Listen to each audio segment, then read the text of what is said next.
Eu, tempo, sou um guardador de memórias. Em minhas veias corre sangue que outrora foi jovem.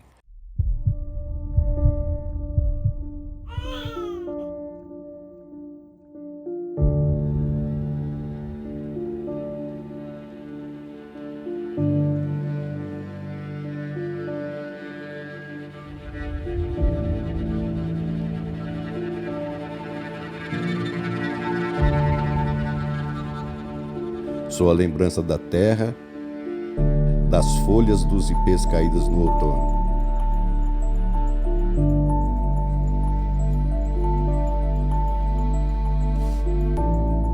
Mas se o tempo não guardar memórias? E se são as memórias quem capturam o tempo e salvam tudo na pele lisa, papel em branco?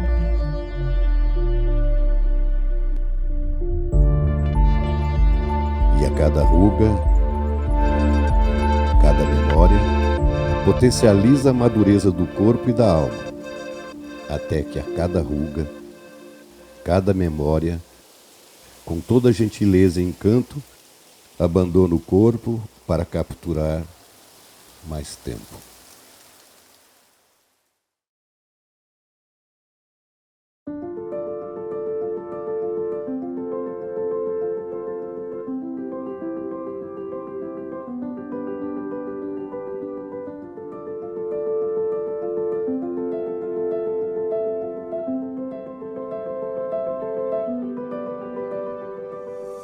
O Brasil recém completava seu primeiro século como país independente. Em meados de 1923, cidades brasileiras começavam a ter saneamento básico. A taxa de analfabetismo era de 80% da população. A falta de educação fatalmente elevava as desigualdades. Época também do início das primeiras montagens de carros no Brasil. A princesa Isabel tinha falecido 2 anos antes, 1921. O Rio de Janeiro era a capital do país. Na moda e costumes, dificilmente você viria alguém ousar sair de casa sem um elegante chapéu. No interior do sertão, Lampião, dentro dos poucos 20% da população alfabetizada, foi o chefe cangaceiro. Conduzia ali nesse período, bem por meados de 1923, seu bando. Campo Grande já dava sinceros sinais de pujança e prosperidade, mas a paz em eleições, por exemplo, ainda não reinava pelas bandas nem dessa e nem de outras cidades de Mato Grosso. Então, leis, diálogos e rezas eram fundamentais. Muito possivelmente, por isso, Igreja e Estado cumpriam papéis sobrepostos. Dom Francisco de Aquino Correia, Dom Aquino, salesiano de grande habilidade política, com 29 anos, foi o bispo mais jovem do mundo. Aos 32 foi o mais jovem governador de um Mato Grosso, que ainda nem fazia ideia que se transformaria em do Sul. Deixou a função política em 1922, talvez sem imaginar que multiplicava ali sementes de ações cristãs que ramificariam no desenvolvimento político, social e cultural de todo o Mato Grosso do Sul dos dias de hoje.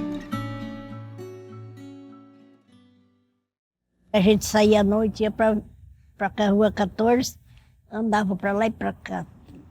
Depois ia embora dormir. Os desfiles, dia 26 e 7 de setembro, nós duas eram as porta-bandeira. Com o trem consolidou um progresso. Evidentemente que também vieram aquelas situações que, na verdade, são aquilo que nós chamamos das mazelas da sociedade.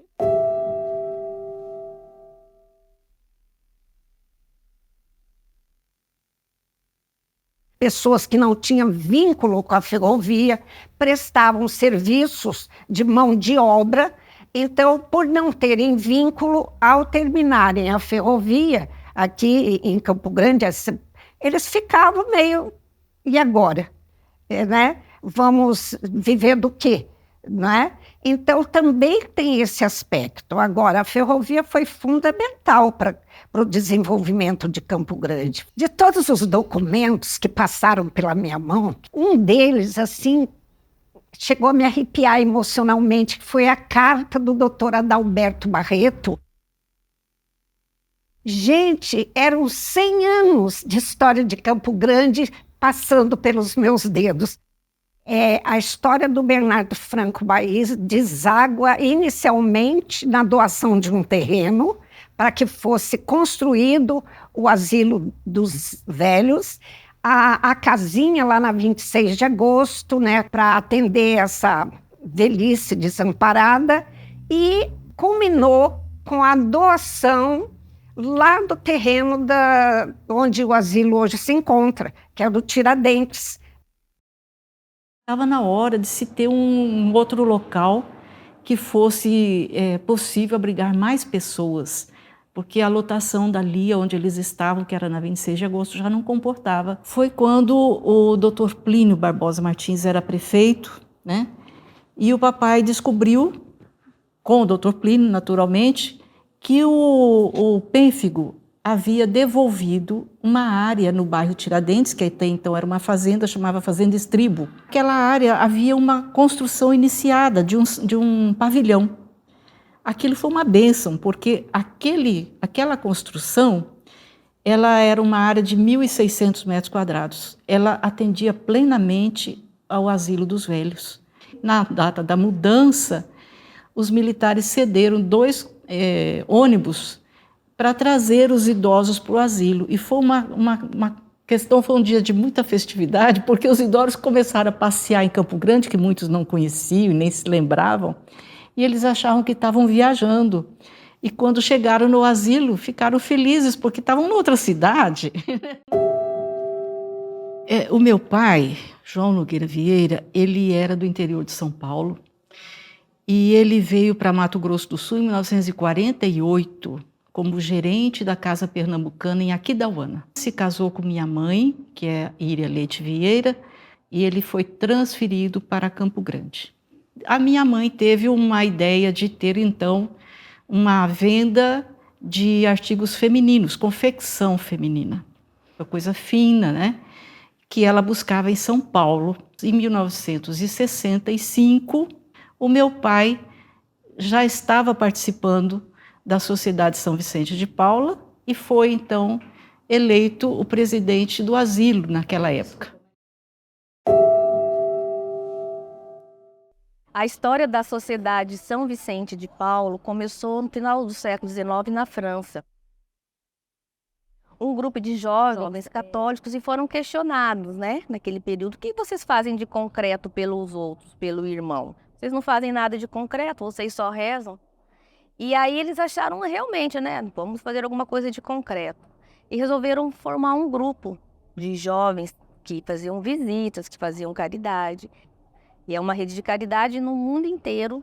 E da sociedade são formadas as conferências. Conferência Vicentina Nossa Senhora das Vitórias. Foi formada em 31 de maio de 1923. E no dia 23 de outubro do mesmo ano, começaram a trabalhar com o Asilo São João Bosco.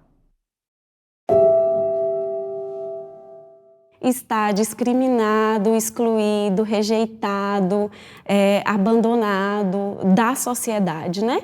O Papa Francisco chama das periferias existenciais. Babás, governantas, cuidar de outras famílias e não construíram a própria família. Os homens nas fazendas, nas chácaras, que acabaram não formando a própria família, que chegaram a essa realidade. Um filho só, que fica doente e que não tem condições. Às vezes, os filhos que precisam mudar da cidade por causa de trabalho. Eu sou de 18 de novembro de 1956. Eu nasci na fazenda Sertãozinho, né? Ponte Vermelha. Eu trabalhei de servente de pedreiro e depois eu fui trabalhar de guarda, fui trabalhar de ajudante de pintor. Aí eu não tive irmão, eu era filho único. Aí meu primo falou, vou procurar um asilo para colocar você. Aí ele me trouxe para cá.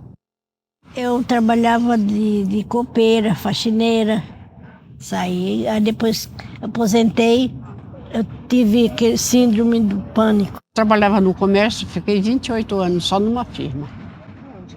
Na Haddad de Tecidos. Que ela tomava remédio, não lembrava se ela tinha tomado, ela tomava de novo. Ela estava assim, ela não conhecia mais ninguém. Eu tive depressão, isso já começou Há mais de 20 anos que eu tenho depressão. Ultimamente, eu não sei se era falta de não sair, de divertir, essas coisas, a morte do meu marido, ficando sozinha, a solidão não é recomendável para ninguém. Eu cheguei nela e falei, filha, acho que nós vamos ter que ir pro asilo. Eu falei para ela, filha, vamos morar lá no asilo, porque é muito melhor. Bom, no asilo é gostoso, tanto que eu converso com todo mundo. Então ele deve pensar que eu estou na cadeira de roda, eu estou infeliz, né? Não, eles passam ali andando, eu falo, o pessoal tá tudo triste, eu tô aqui contando piada, dando risada, eu dou tchau pra eles ainda, não tô triste não. Tem uma vozinha que ela é cadeirante, que até hoje as meninas falam que é minha filha. Então toda vez que eu chego ali, ela fica me chamando, ela é surda, ela é muda, ela é cadeirante. E toda vez que eu chego, ela faz festa. Então assim, é emocionante, né?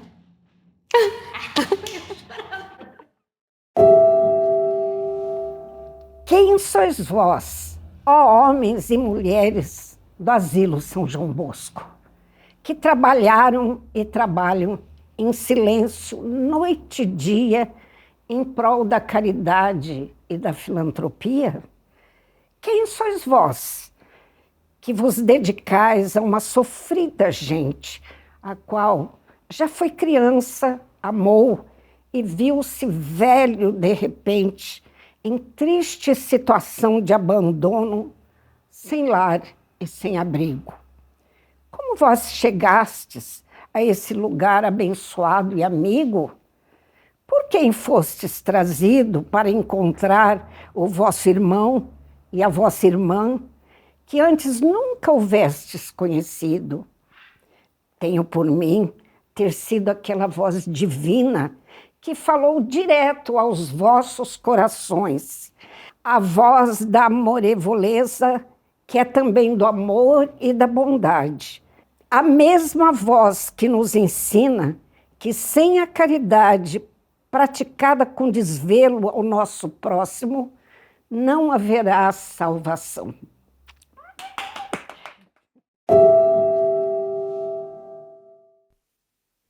Em 100 anos de histórias, anônimos, grandes personalidades, pequenas e grandes empresas deixaram suas digitais no auxílio das obras de caridade do asilo. A empresa Willis, Lions Club, Banco da Lavoura, estas e outras marcas regionais e nacionais fizeram parte dos grandes doadores dessa casa de acolhimento. Arquitetos, professores da universidade, engenheiros eletricistas, era tudo trabalho voluntário. A gente tenta fazer tudo aquilo para que os idosos vivam bem e felizes, né? Os doadores, os voluntários, as visitas proporcionam isso. Tem grupos que são fixos e que são muito antigos, né?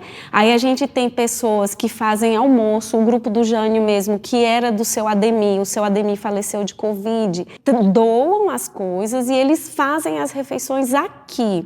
A irmã Judite passou um áudio, 8 horas da manhã. Jane, se você não conseguir leite para nós hoje, amanhã os velhinhos não têm leite para tomar. Aquilo foi uma bomba para mim, né?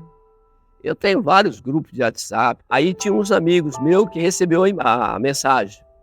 Eles estavam num campeonato, o que recebeu falou, pessoal, o asilo está precisando de doação de leite. Então, o dinheiro que nós ganhávamos, vamos comprar tudo em leite.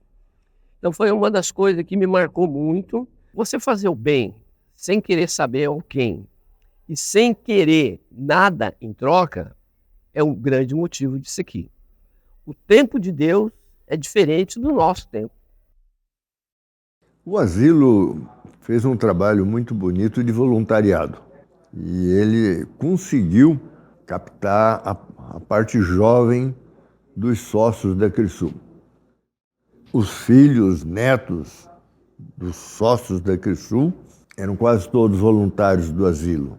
O restaurante tinha a parte do rendimento, né, da atividade, juntava com a oportunidade deles terem contato com muita gente que fazia doações. Geralmente era comum dar uma vaca, dar um bezerro, dar um touro, aí botava no leilão, né? Acredito que a cada exposição juntavam recursos muito importantes para o asilo. Quando a Cleo começou a nos contactar, foi a época que a empresa entrou na parte de ajuda para o asilo, né? Porque antes era somente eu, a Arlete, que ajudava. A gente participa ou como master ou como segundo patrocinador, mas a gente sempre procura participar. Aí eu envolvi a Alessandra, porque nós envolvemos os funcionários da empresa. Cria uma corrente interna na empresa, cria uma energia muito grande. Melhora o ambiente de trabalho, eles se contagiam. As ajudas realmente não podem ser só financeiras. Essa participação humana é muito importante. A gente às vezes vai lá no asilo, vê aquelas pessoas integradas ali na comunidade e a gente vê a experiência de vida que elas têm para dar a cada um de nós, um exemplo de vida. E precisa do apoio humano, precisa do apoio material. E tem que ser um engajamento de toda a sociedade. Pessoas que não fazem um trabalho social em prol do próximo, elas estão muito ligadas ao automático. Todo dia elas estão com pressa, elas estão doentes, elas estão sem paciência, elas estão cada vez mais intolerantes a pessoas.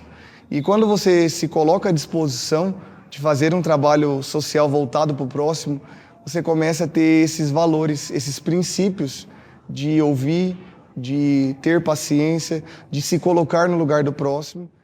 Não é só o idoso que está aqui dentro, não é só o colaborador.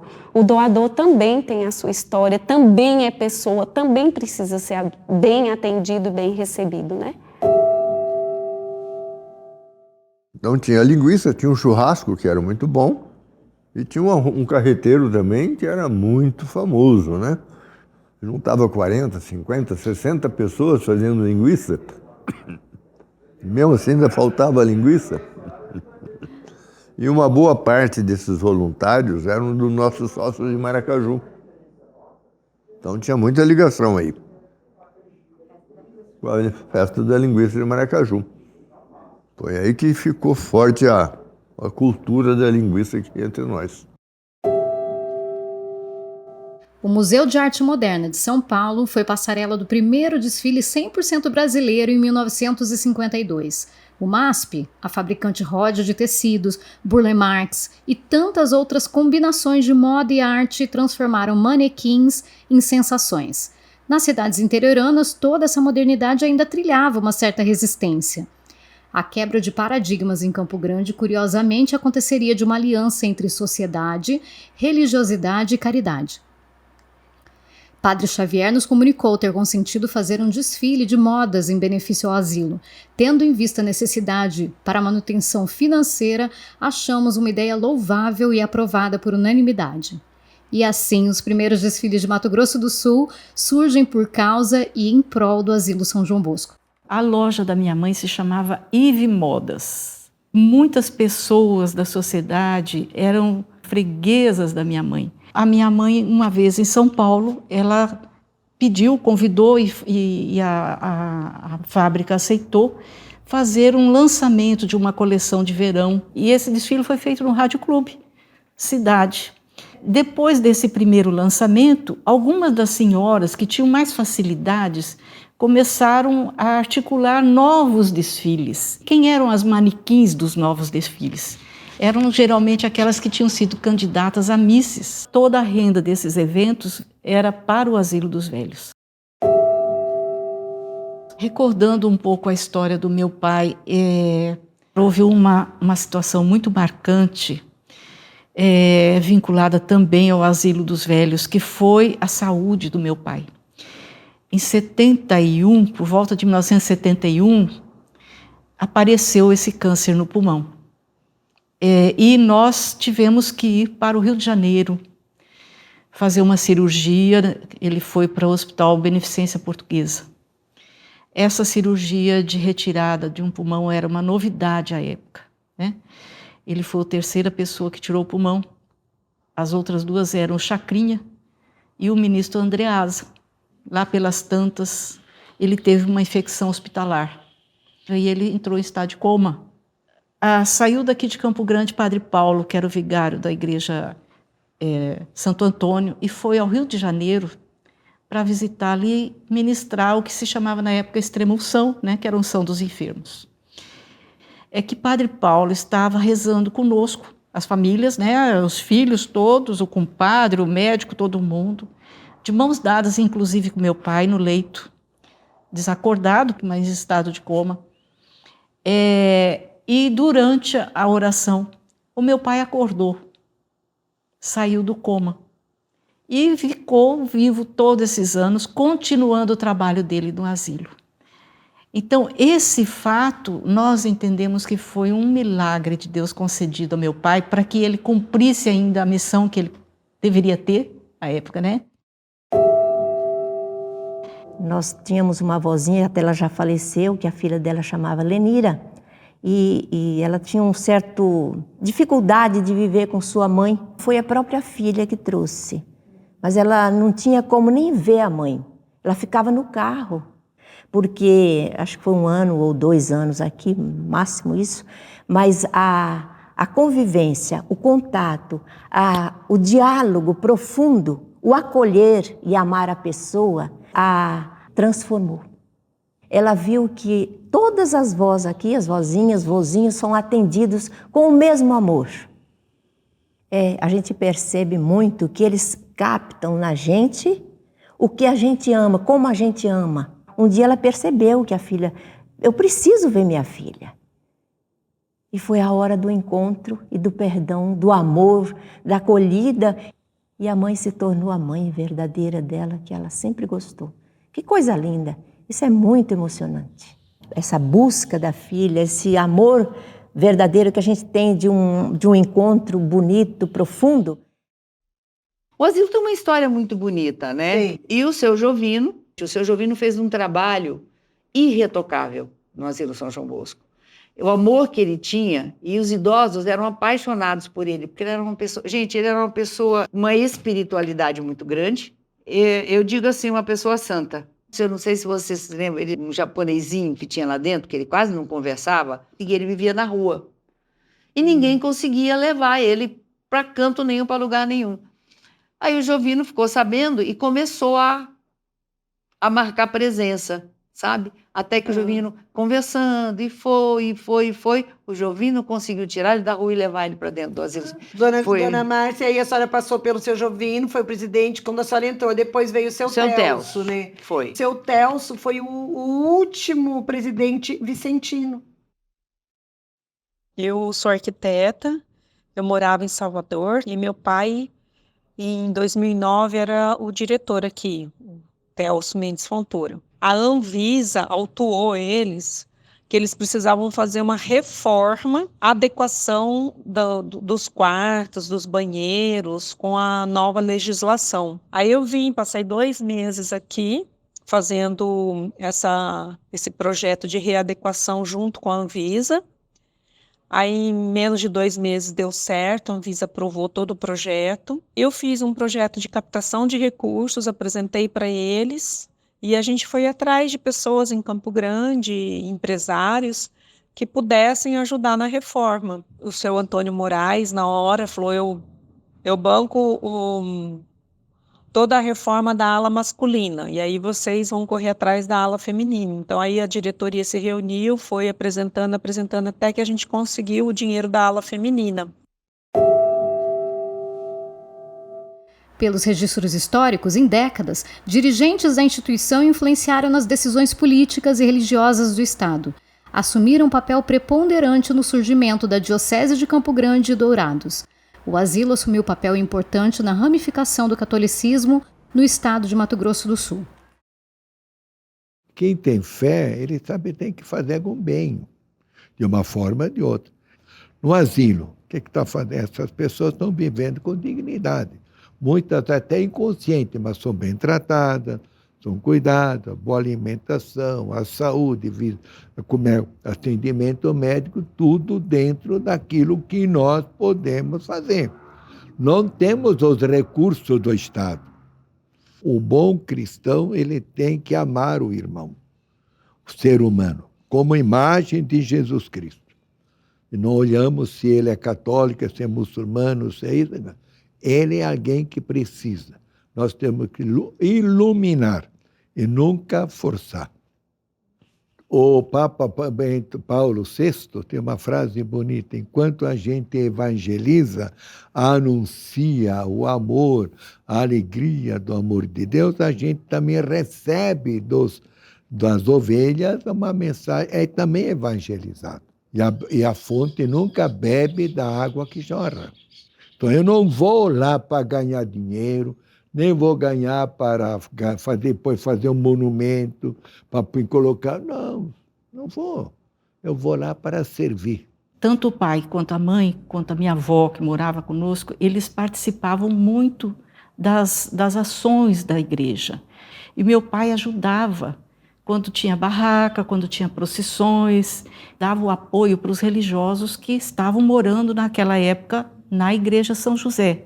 Até então, meu tio José, em Curitiba, descobriu a congregação das passionistas, as irmãs passionistas. O tio José insistiu em pedir para essas freiras que cedessem algumas freiras para virem para nós aqui no asilo. Dia 3 de fevereiro de 1985, em obediência ao Papa, então eu vim e tomei posse da Arquidiocese de Campo Grande.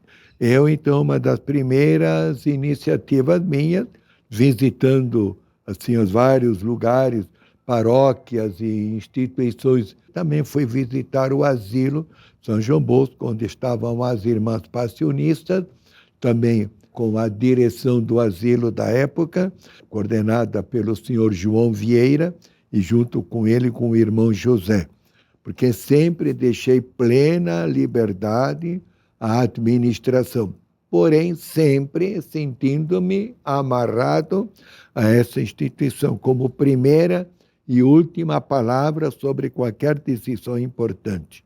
E teve uma pessoa que disse assim, a presença de vocês é uma passagem do próprio Cristo. E a gente dá atendimento, a gente fica com eles, conversando com eles. E essa conversa não é só conversa, mas também fica percebendo o que está acontecendo com cada um. Porque às vezes tem um triste, um isolado, né? Um que precisa de um carinho diferente, um que precisa de uma ajuda, de uma palavra. A gente está aí. É gratificante. E a gente vai até o fim dizendo a Deus, a vida continua. A gente, como irmã, a gente sempre enxergou a irmã Fausta como uma pessoa muito forte, muito brava, né? E depois, na convivência do dia a dia, a gente percebe esse lado maternal, carinhoso, né? Mas, assim, ela sempre, por ser italiana, por ter esse jeitão, assim, brava dela, ela sempre conseguiu muito. Então, ela chegava na prefeitura, ela dizia, avisa para o prefeito que eu estou entrando. Ela não perguntava se ele podia ou não atender, né? Então, ela tinha uma presença muito significativa, né? Eu chegava nos lugares, as pessoas diziam assim, você é lá do Asilo São João Bosco, da congregação da irmã Fausta? Eu dizia, não, da congregação das irmãs passionistas, porém da mesma congregação da irmã Fausta. De muitos anos, a gente ficou aqui 40 anos, acredito eu que mais ou menos uns 25 anos, toda a administração do asilo era com as irmãs. A igreja, por natureza, ela tem que cuidar dos pobres. O asilo é uma instituição que a igreja assume como amor, mas ela é suplitiva. O dia que o Estado puder administrar tudo direitinho, a igreja deixa o Estado cuidar. Então, sempre a igreja vai entrando nessas áreas, enquanto o Estado não tem consciência de resolver. Adversidades naturais ou provocadas são inescapáveis para quem se propõe estar vivo, vivendo, fazendo, produzindo. São amargas, mas também trazem em si grandes aprendizados de alertas e recomeços.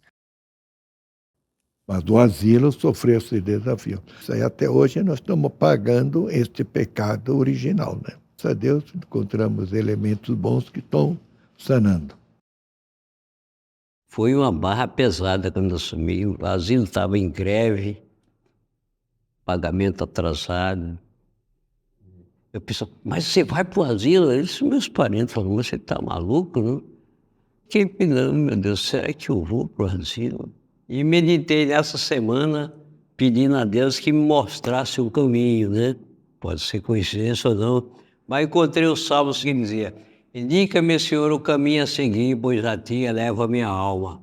E fiquei a semana inteira pedindo que o Senhor me apontasse o caminho. Se Deus me chamou, né, vai me dar condição para eu conduzir o asilo e vim para cá. Eu comecei como presidente aqui em 5 de maio de 2015.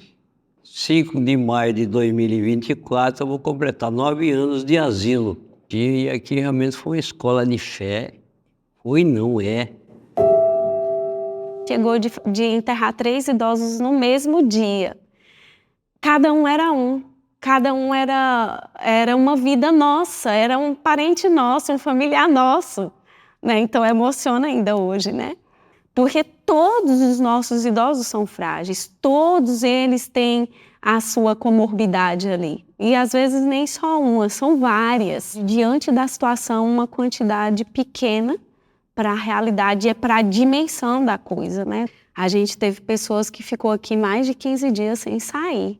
A gente sentia o amor, o carinho, cuidador que ficaram morando aqui conosco de 18 a 20 dias para não sair, para não trazer o vírus para cá. As pessoas se mobilizando para ficar aqui, para morar aqui dentro, para preservar os idosos e para preservar suas famílias também. A irmã Maria José me pediu para que eu ficasse lá, trabalhando com os idosos, na parte de enfermagem.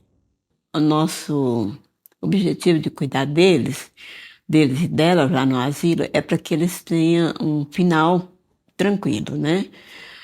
Um final assistido, né? Com todo carinho, né? E isso é muito forte em todos nós que já passamos por lá, né? E parece que para a gente também, quando chegar a nossa hora, parece que a gente vai se preparando, né? Eu, como religiosa, eu sempre falo, quando morre alguém, assim, a morte física, para mim é muito doído. Essa separação. Para quem vai pela fé, a gente sabe que é felicidade. Mas para mim me dói muito. Não sei, eu não consigo ainda encarar. Cada vez que eu despeço deles, que eu despedia deles, eu sentia muito. Vejam estas árvores frondosas, lindas, verdejantes, no formato de coração. O gigante asilo São João Bosco foi criado aqui, neste pedaço de chão. Trilhou alamedas, bosques e jardins, a passos largos o gigante caminhou, e entre tantas flores belas que a natureza, num dia de festa, plantou. A natureza plantando coisas, sacado na minha cabeça. Sacado na minha cabeça, a natureza plantando. Do primeiro vídeo, me incomodava profundamente aquilo que eu via nos jornais. SOS, o asilo vai fechar. Fizemos um vídeo que foi maravilhoso, que, nossa, deixou a população encantada. E até quem nos ajudou profundamente nisso foi a produtora do menino... Do André Zaran. Do André Zaran. E a TV Morena sempre nos dando um respaldo muito grande. E a ideia do cartão de Natal. Olha, o agradecimento a esses artistas plásticos sul-mato-grossenses. Porque eles deram uma visibilidade para o asilo muito grande. Isso. Se é possível, que o Manuel de Barros fizesse o escrito... um poema, alguma coisa, que foi isso aqui que saiu. Ele escreveu Renovar o Mundo, que a gente arrecadou, acho que no primeiro mês, só de venda de cartões, mais de 100 mil reais. Sério? Gente, foi uma coisa assim estrondosa. Eu me lembro dessa outra atividade que nós tivemos e que o Almir Sater gravou para nós, fazendo pedidos para o asilo. O asilo não tinha uma logomarca, não tinha um material. Então exatamente, porque eu falava, isso aqui é um lugar de acolhimento, é casa, e nós precisamos mostrar isso para a população. Pela história do asilo, nasceu essa logo. Então, dona Nádia, isso foi em 2003, que aí o asilo fez 80 anos em 2003, que nós estamos em 2023, está fazendo 100 anos agora. A senhora lembra de uma idosa que morava lá, dona Virgínia? Sim. O livro dela é isso, é A Vida Continua. Exato, foi daí mas que por isso que a logo tem isso aqui, Asilo São João Bosco, a vida continua. Eu cheguei na assistente social lá do meu bairro e falei para ela, falei, Jaqueline, eu quero ir embora para o asilo. Dona Maria, a senhora não está doida não? Eu falei, doida, minha filha, de ficar aqui sozinha nesta casa. Pode convidar as assistentes sociais me chamar, que eu vou poder. Eu fiz câncer de pele, já fiz várias consultas, já fiz vários tratamentos. Aonde que eu ia em casa eu podia fazer isso? Nunca. Olha, esse lugar aqui fez eu esquecer a casa que eu morava. Aqui é minha casa, aqui é minha mansão, aqui é meu palacete, aqui é tudo que eu tenho. Tudo que eu tenho, que eu preciso, eu encontrei aqui. Pedagogo, psicólogo, médico, enfermeiro. E aqui dentro, graças a Deus, os idosos têm muitas possibilidades. Possibilidade de encontrar, de celebrar, de vivenciar, a partir de tudo aquilo que é próprio da idade do idoso. Para mim, estar aqui fazendo esse tratamento é uma graça de Deus, porque eu me sinto em casa. A Cleo é uma pessoa que ama as pessoas. Essa coordenação aqui do asilo, ela é muito forte para mim. O milagre está acontecendo, porque eu sinto tão bem aqui, de vez em quando vou lá com as vó, continua essa presença viva no meio deles e eles ficam tão felizes. E quando vem na missa aqui na capela, eles todos querem a minha bênção. Esse amor é recíproco e eu tenho certeza que aqui é a minha cura. E tinha um senhor que tinha, na cultura dele, o hábito de ler a mão das pessoas. E uma fisionomia muito simpática, muito querida, já muito idoso, né? Então, ele estava lendo a minha mão, leu a linha da afetividade, a linha da família, a linha dos amigos. E a hora que ele se surpreende assim, olha na minha mão, e olha em mim de novo, e eu entendi que coisa. E eu disse, e aí, pô? E ele me disse, pois vou dizer para a senhora, a linha do dinheiro está tão fininha. E nós fomos juntos, e eu disse, está fininha mesmo, tio, não sei o que. Não tinha o que fazer, né? Eu de idosos, fugir, a gente correr atrás, já teve vários aqui. Já peguei em cima do muro. Antes dessa pandemia, tinha as missas no sábado aqui, né? Já teve um vô que infiltrou no meio do pessoal e foi embora. Eu guardo ali pensando que era um idoso do bairro, né? Tava ali, ô porteiro, pega ele aí, que esse é o vô nosso aí, coisa e tal. Então, teve situações de aqui de o idoso, o funcionário deixou o carro aberto, né, aqui. O idoso veio, entrou dentro do carro, ligou e deu uma volta. Aí depois ele vinha e falava para a irmã, não, o guarda estava meio dormindo, aí eu parti. Um vô que chamou Agostinho, chegou aqui, ele chegou aqui na cadeira de rodas. Todo mundo falava que ele não andava, né? Ele não andava mais. Aí eu falei para ele, seu Agostinho, o senhor vai andar assim, vamos fazer isso. Era um senhor forte. A gente começou, a gente mesmo, estimular ele a caminhar, fazer flexão na perna dele.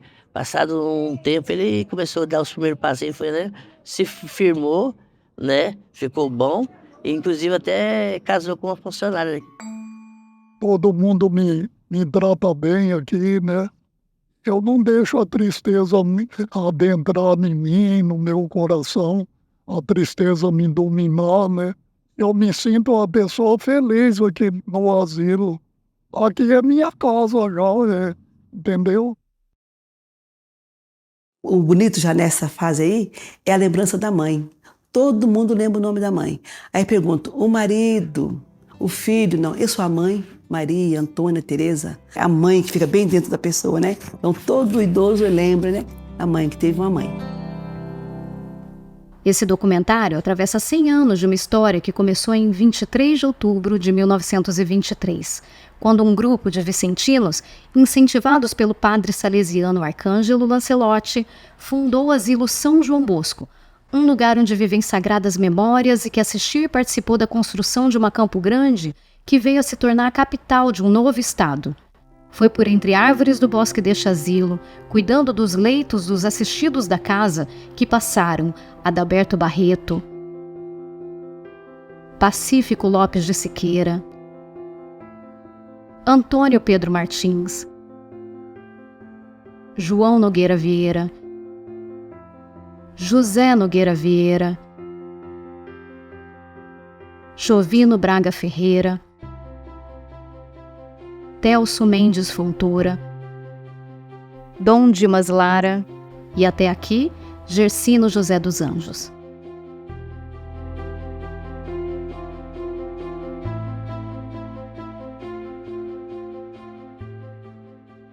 Em meio às suas rotinas, seus desafios e suas alegrias, fixaram marcas de um amor grandioso às autoridades salesianas, às congregações das irmãs, os voluntários, os empresários, as esposas dos dirigentes, todos os cuidadores.